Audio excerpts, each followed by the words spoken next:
इस लेक्चर में agriculture engineering के अंतर्गत फार्म पावर एंड मशीनरी में हम चर्चा करने वाले हैं सेकेंडरी टिलेज इम्प्लीमेंट के बारे में। सेकेंडरी टिलेज इम्प्लीमेंट वो सारे इम्प्लीमेंट हैं जो प्राइमरी टिलेज करने के बाद मिट्टी जो इनकी जुताई हो चुकी है उनको सीड बेड में तब्दील करने के लिए प्रयास करते हैं, या फिर उनसे सीड बेड तैयार करने का जो भी एक्टिविटी किया जाता है उनमें लगने वाले इम्प्लीमेंट को सेकेंडरी टिलेज कहते हैं। इनमें बड़े जो क्लॉड या ढेले हैं उनको तोड़ने का काम होता है, वो सारे इम्प्लीमेंट आते हैं। साथ ही साथ वीड या अन्य किसी खरपतवार हैं उनको कलेक्ट करना, या फिर क्रॉप रेसिड्यू हैं उनको तोड़ने का एक्टिविटी आता है। साथ ही साथ इस पे लेबलिंग का काम होता है। राइस के खेत में केज व्हील चलाना हो या पडलर चलाना हो वो भी इसके अंतर्गत आता है। कई बार सीड बेड तैयार करने के लिए जो भी चीज़ें इम्प्लीमेंट लगते हैं, जैसे रो क्रॉप वाले फसलों में बंड फार्मर है या फिर रीज मैकर है, वो भी इसी के अंतर्गत आते हैं। यहाँ पे हम चर्चा करने वाले हैं डिस्क हेरो, स्पाइक हेरो या अन्य तरह के हेरो, साथ ही साथ में लेबलर, पडलर, इनके बारे में चर्चा करेंगे सेकेंडरी टिलेज इम्प्लीमेंट के रूप में। मैं हूं रूप सिंह मैत्री। आइए चर्चा करते हैं, सारे एग्जाम फैक्ट के बारे में जानते हैं। सबसे पहले जानते हैं सेकेंडरी टिलेज क्या है। प्राइमरी टिलेज जिसमें मिट्टी को पहली बार टिल करके तैयार किया जाता है तो बड़े बड़े ढेले निकलते हैं या क्लॉड निकलते हैं। तो प्राइमरी टिलेज के बाद में जब और उसे छोटे छोटे महीन करके टिल्थ कंडीशन में लाना होता है जहाँ पे सीड है प्रॉपर जर्मिनेट कर सके और प्लांट बन सके, तो उनमें लगने वाले सारे मशीन को सेकेंडरी टिलेज इम्प्लीमेंट कहते हैं और उस प्रक्रिया को सेकेंडरी टिलेज कहते हैं। यहाँ पे होता क्या है कि मिट्टी को और छोटे और महीन बारीक सोल में तोड़ा जाता है जहाँ पे सीड है वो प्रॉपर जर्मिनेट कर सके।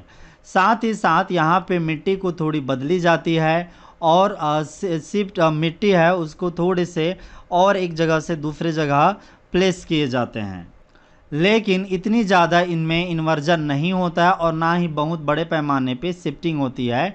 मेनली यहाँ पे मिट्टी है उनमें छिपे हुए वीड हैं या फिर क्रॉप रेसिड्यू हैं उनको कट करके मिट्टी में मिला दिया जाता है। इसके अंतर्गत जैसे हेरो है, खास करके हेरो मुख्य रूप से सेकेंडरी टिलेज है जो क्लॉट को तोड़ता है। साथ ही कई हेरो हैं जो चारे या रेसिड्यू को भी ख़त्म करते हैं। इनमें रोलर भी आते हैं, पल्वेराइज़र जैसे ये रोटरी टिलर है ये भी आता है। यहाँ पे आप पडलर देख रहे हैं वो इसके अंतर्गत आता है। केज व्हील है वो इसके अंतर्गत आता है सेकेंडरी टिलेज इम्प्लीमेंट के अंतर्गत। सेकेंडरी टिलेज के क्या ऑब्जेक्टिव होते हैं, तो सेकेंडरी टिलेज से सीड बेड में इम्प्रूवमेंट आती है क्योंकि सोइल का पल्वराइजेशन होता है। ग्रास या वीड है वो डिस्ट्रॉय हो जाते हैं और मिक्स हो जाते हैं। क्रॉप रेसिड्यू को कट करके मिक्स कर दिया जाता है मिट्टी में। बड़े ढेले हैं उनको तोड़ दिया जाता है और मिट्टी में मिला करके यूनिफॉर्म कर दिया जाता है। सबसे पहले सेकेंडरी टिलेज इम्प्लीमेंट में बात करेंगे हेरो का। हेरो एक सेकेंडरी टिलेज इम्प्लीमेंट है। इसका खास करके जो भी वेजिटेटिव मैटर होता है उनको कट करने के लिए खास उपयोग होता है। हेरो इस तरह का दिखता है, यहाँ पे आप स्पाइक टूथ हेरो को देख सकते हैं। साथ ही ये मिट्टी को पल्वराइज करने का काम आता है और मिट्टी को पल्वराइज करने के बाद उसे और छोटे छोटे टुकड़ों में तोड़ करके टिल्थ कंडीशन में ला देता है जो सीड के जर्मिनेशन के लिए अति आवश्यक है। सीड को ढकने का भी काम हेरो के माध्यम से होता है।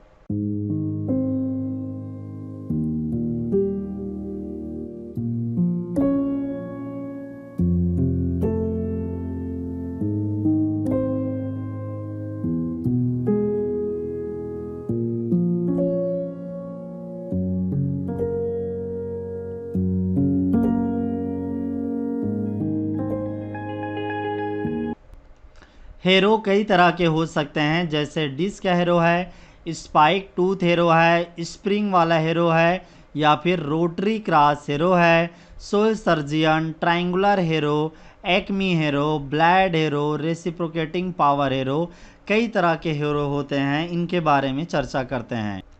सबसे पहले डिस्क हेरो के बारे में बात करते हैं। एग्ज़ाम के पॉइंट ऑफ व्यू से सबसे महत्वपूर्ण है, यहीं से प्रश्न आते हैं। इस डिस्क हेरो में इस तरह के बहुत सारे, जैसे इसमें आप देखेंगे 1 2 3 कई तरह के रोटेटिंग डिस्क लगे होते हैं।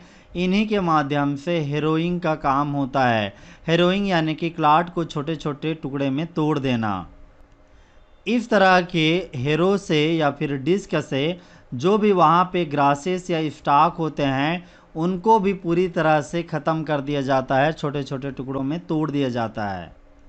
सोइल या क्लाड या रूट के लम्फ को कट कर दिया जाता है।